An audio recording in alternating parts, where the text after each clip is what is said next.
Hey everybody, Nick Fenton here with thesecretsofdaytrading.com and nickfenton.com. And what I wanted to do today was point out a day trade that I missed out on last Monday. I was so upset that I missed it, just caught it a little bit too late. There was still a little opportunity left when I spotted it, but not enough to make it worthwhile from a risk-reward perspective. So the more I thought about it, I decided to use it as a teaching tool rather than just completely moving on from it, which I do in most cases if I miss a trade, obviously. But in this case, it's such a perfect example of this technical formation that we're going to be talking about that I wanted to utilize it. So let's get right into it. First thing I want to say is, again, this took place on Monday, August 24th, 2009. And on the chart you're looking at right now, it actually says it's a 5-day chart with a 1-minute time frame, but I zoomed into a 2-day period from Friday, August 21st, also, of course, Monday the 24th when the price action took place.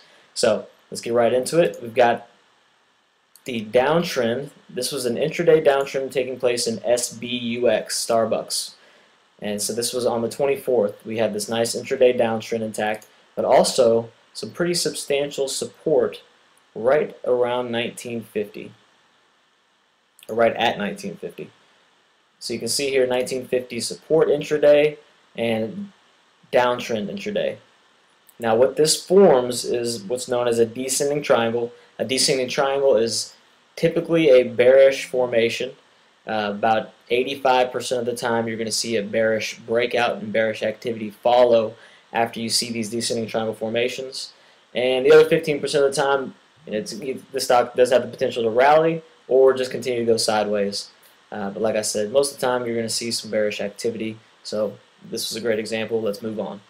Another thing, 1950 was definitely a valid support level. As you can see, the day prior, on that Friday, the trading day prior, we had a couple of resistance touches at 1950 early in the session, and then a couple of support touches later in the session. So once it broke through that 1950 resistance, the resistance acted as support for the remainder of that session and carried over early on in that Monday, August 24th session. So definitely valid support there at 1950, and also definitely a valid intraday downtrend. So combined makes this valid descending triangle. So the things to ask yourself, okay, how much opportunity do I have from a percentage perspective in the event I want to trade this, and what is my reward to risk on this trade? So to answer the first question, you measure the move to see how much potential profit you can make on this trade by taking the top of the triangle, which is 1985 in this case, and the base of the triangle, support line, which is 1950. Subtract 1950 from 1985 and you'll get 35 cents. So you take that 35 cents and you subtract it from the 1950 support level and you'll get 1915. So your measured move on this trade is 1915. So technically your target should be 1915. So that basically equates to around 1.75% profit potential there. That's a pretty solid opportunity from an intraday perspective, for sure. So definitely a valid trade opportunity. Second, you want to look at reward to risk.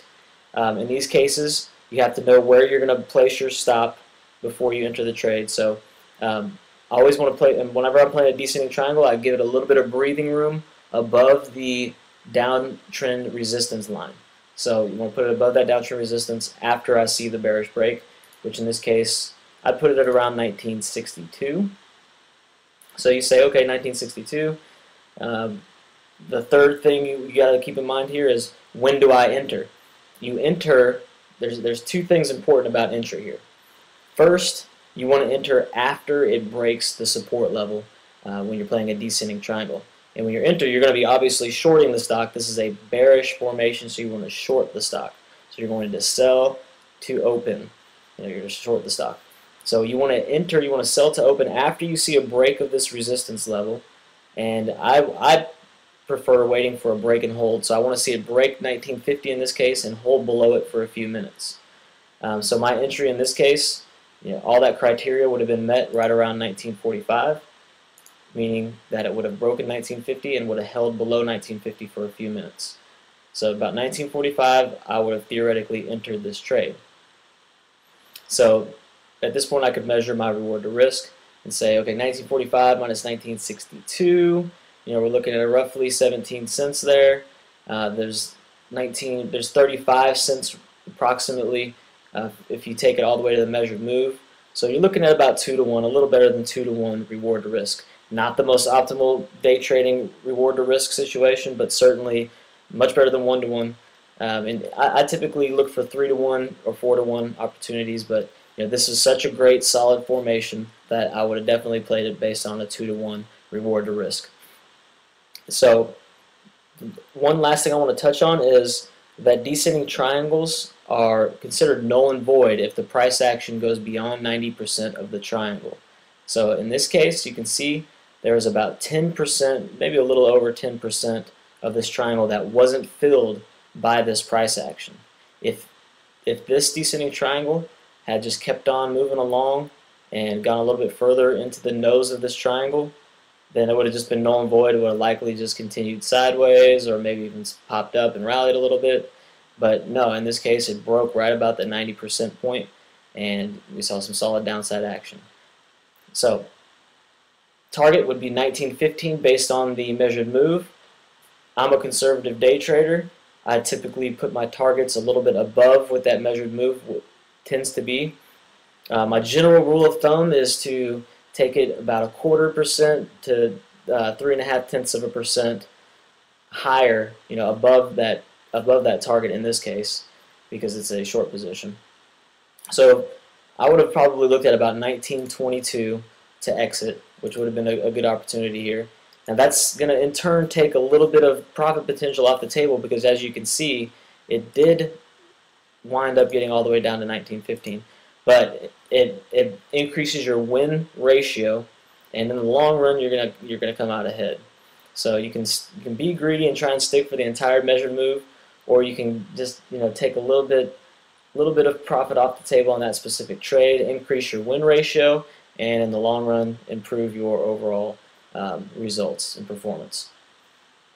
The other thing, as far as entry here, I said I like to wait for a break and hold. Some people, they see these formations and they just go ahead and go after it before it even breaks 1950.